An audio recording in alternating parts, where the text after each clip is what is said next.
Hello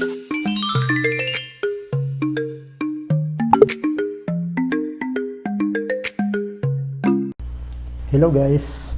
So nandito naman ulit tayo sa ating YouTube channel na Matlahat para ating pagsakapang ituro sa inyo yung mga theories, principles, mga solutions ng mga math problems para sa lahat. Para naman makatulong tayo sa ating mga magulang, mga guro dahil sa kasalukuyang sitwasyon natin na online learning. So ngayong araw, pag-aaralan natin ang factoring of polynomials. Itong factoring of polynomials ay isa to sa mga basic, yung mga basic na dapat ninyong matutunan sa mathematics, lalo na sa algebra. Guys, ang tip ko sa inyo ay huwag niyong mamaliitin yung mga basic na kaalaman sa mathematics, kasi ito yung mga basic na ito, yung mga multiplication of polynomials, factoring of polynomials, ito yung mga pundasyon nyo para magkaroon kayo ng mas malagong kaalaman sa mga higher mathematics, mga higher topics. So, dapat master nyo yung mga basic. Kasi para ka lang niya nagtatayo ng bahay, kung ang pundasyon mo ay mahina, pag mahina ang pundasyon ay babagsak yung bahay. Pero kung ang pundasyon mo ay medyo malakas, tama. So, ano man ilagay mo dyan sa bahay, sa itaas dyan, sa second floor pa yan o sa third floor, ay siguradong hindi babagsak ang iyong bahay. Ngayon guys, atin mo nang alamin, ano ba ang ibig sabihin ng factoring? Okay. Ano ang ibig sabihin ng factoring dito sa mathematics? Guys, ang factoring ay, sa madaling sabi, kasalungat yan ng multiplying.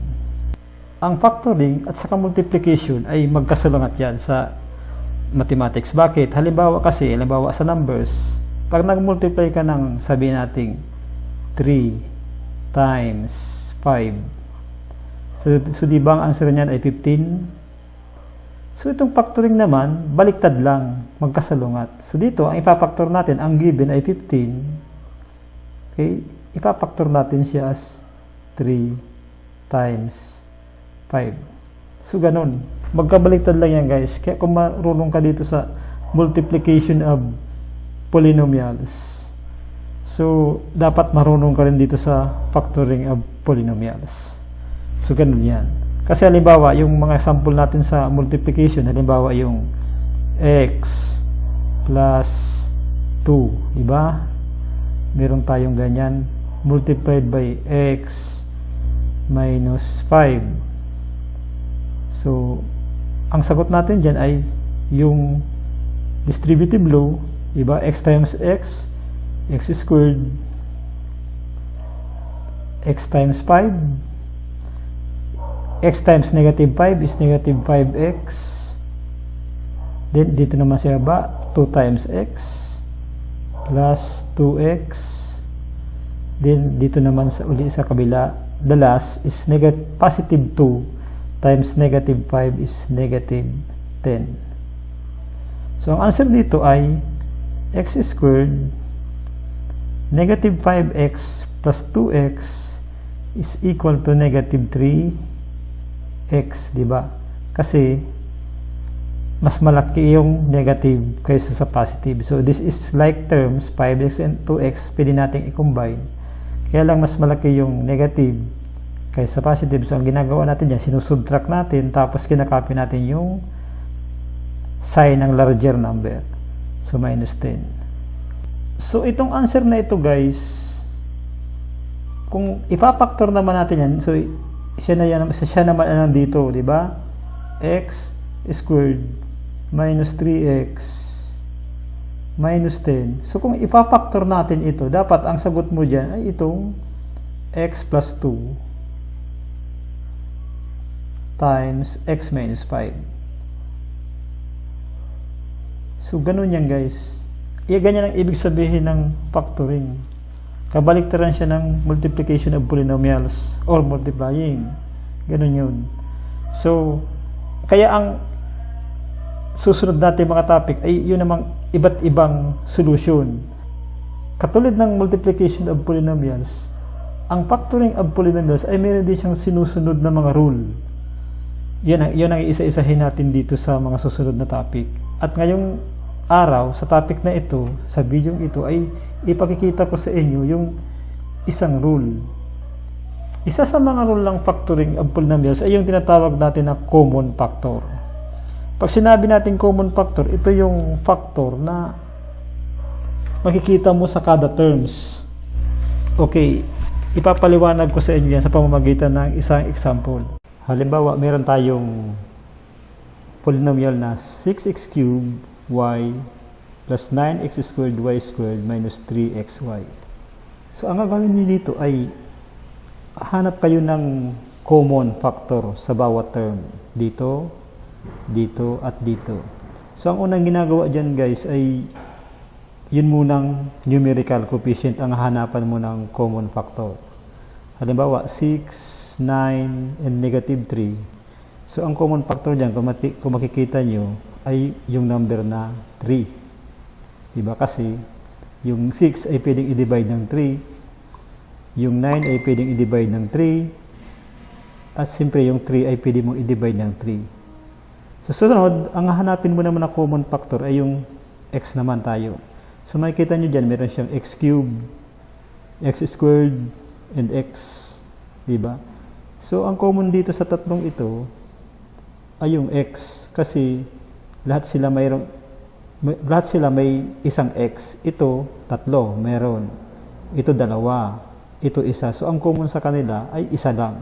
Hindi pwedeng x squared kasi kung x squared na, kulang siya. Kulang itong 3xy cubed. So, ang isang factor pa dyan ay yung siyempre x. So, next variable naman yung y. Titingnan mo, dito may isang y. Dito may dalawang y squared. At dito may tatlong y kasi y cube siya. So, gaya nung x, ang common sa kanila yung isang y. Hindi pwedeng y squared, hindi rin pwedeng y cube. Kasi isa lang ang nandito. Magkukulang ito kung gagamitin mo yung y squared. So, ang common factor niya ay y. Then, hahanapin mo yung nasa loob ng parenthesis, yung matitira sa loob. Ngayon guys, ang principle dyan ay paano mo hahanapin yung matitira dito sa loob. So since minultiply natin ito ng 3xy, itong loob, yan, imamultiply natin siya ng 3xy, ibig sabihin dapat ito i-divide natin ng 3xy. Kasi meron tayong principle doon na, halimbawa ito yung polynomial mo, a plus b plus c, diba? Halimbawa, polynomial mo yan. So, pag in-multiply mo siya, may factor ka dito sa labas. Halimbawa, yung factor mo ay d. Pag minultiply mo siya ng d, dapat, para hindi magbago yung polynomial mo, yung value, i-divide mo rin siya ng d. Kasi ang lalabas dyan, yung d divided by d is equal to 1. Hindi nagbago yung a plus b plus c mo. So, ito, parang ganun. Yung factor natin, ito na yung 3xy. So, dito na tayo. Para makuha natin yung nasa parenthesis dito, i-divide natin ito. Yan. Okay. I-divide natin yan ng common factor nila. So, meron tayong 6x cubed divided by 3xy. So, gagawin mo dyan, ganito. 6x cubed y divided by 3xy. So, division, yung 6 divided by 3, meron kang 2. X cubed divided by x. So, yung ito, pag division, ang ginagawa natin ay sinusubtract natin yung exponent. Diba? So, 3 minus 1 is equal to 2. So, x squared na lang siya.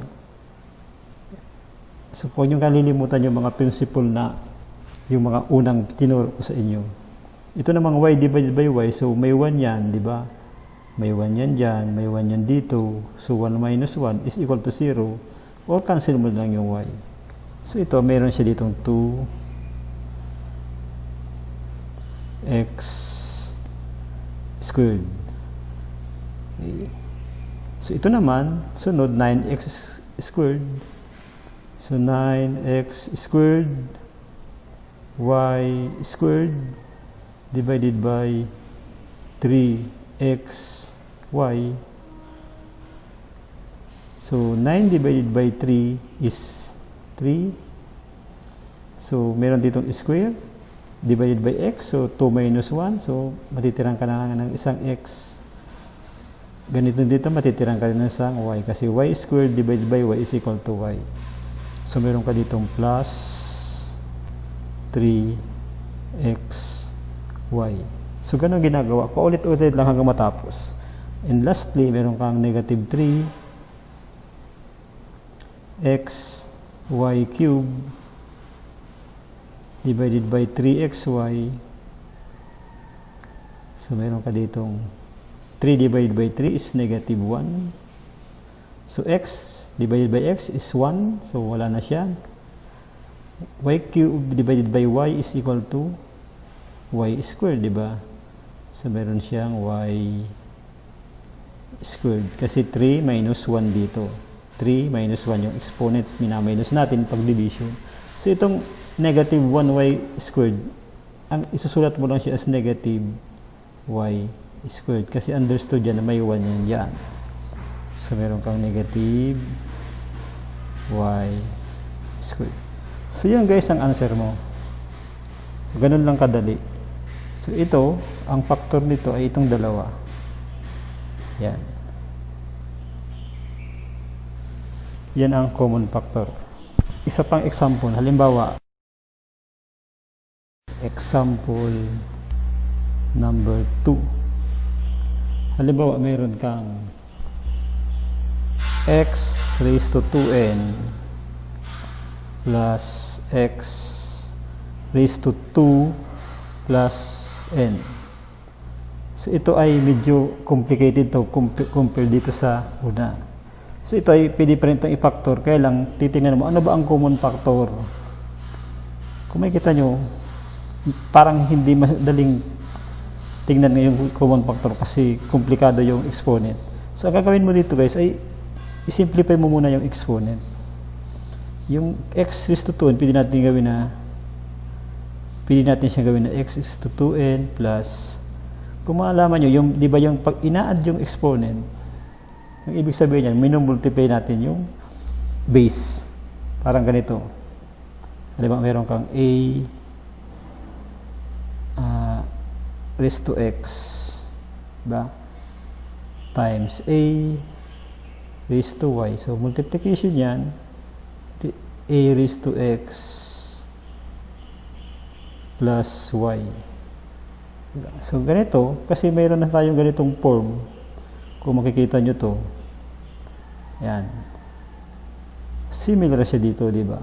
So, yung x niya is a, yung 2 is x, and yung n is y. So, isusulat natin siya as ganito. Ganitong forma. So, plus x, ito, x plus y, ito yan, 2 plus n. So, squared times x raised to n. So, dito, pwede mo lang makita, ano ba ang common sa kanya? X squared ba? X raised to n. So, try natin. Halimbawa, ang common factor niya ay x squared. Tingnan natin kung ano mangyari. So, kung ilalabas mo ang x squared dito, dyan, kung ilalabas mo dyan, so, ang matitira dyan sa loob ay, pag dinabide natin ito nito, so, x raised to 2n divided by x squared. Diba yung ginagawa natin yung una? This one divided by this. So, this will become x raised to 2n minus 2. So, yan ang lalagay mo dito. X raised to 2n minus 2. Plus, ito, madali lang yan kasi sa kanya, x squared times x raised to n divided by x squared. So, yung dalawa, 1 yan. X squared divided by x squared is equal to 1. So, ang answer dyan ay x raised to n. So, plus x raised to n. So yan, pwedeng answer ganyan. Pwede naman add resolution. X raised to n naman ang common factor. So from this equation, x raised to 2n plus x raised to 2 plus n or times x raised to n. Dito na tayo. Yan, dito. Yan. So, pwede naman natin siyang i-factor na ilabas natin yung x raised to n. Right? So, ang lalabasan nito, ang kalalabasan niyan guys ay x raised to 2n divided by x raised to n is equal to 2n minus n is equal to x raised to n, di ba? 2n minus 1n. So 2n minus 1n is equal to 1n. So this will be equal to x raised to n. So ang kalabasan mo dito ay x raised to n plus ito naman, okay, ito naman, kalalabasan mo naman dyan ay x squared times x raised to n divided by x raised to n, diba? So kakansilin mo to, x raised to n divided by x raised to n is equal to 1. So x squared matitira, so x squared. So makikita nyo may dalawa tayong answer ito, pwede rin ito, right? Ito ay pwede rin ito, ito ay pwede rin ito. So ganun ang factoring guys, nasa sa yung decision kung paano mo siya ipapaktor. So yun muna guys, sa susunod ay pag-aralan naman natin yung isa pang way ng pagpapactoring ng polynomials. Kung meron kayong katanungan ay paki-chat na lang sa comment box. Sana nakatulong ito sa inyo at sa inyong mga magulang, sa inyong mga guro, kahit paano ay matulungan ko kayong matuto ng mathematics. Salamat!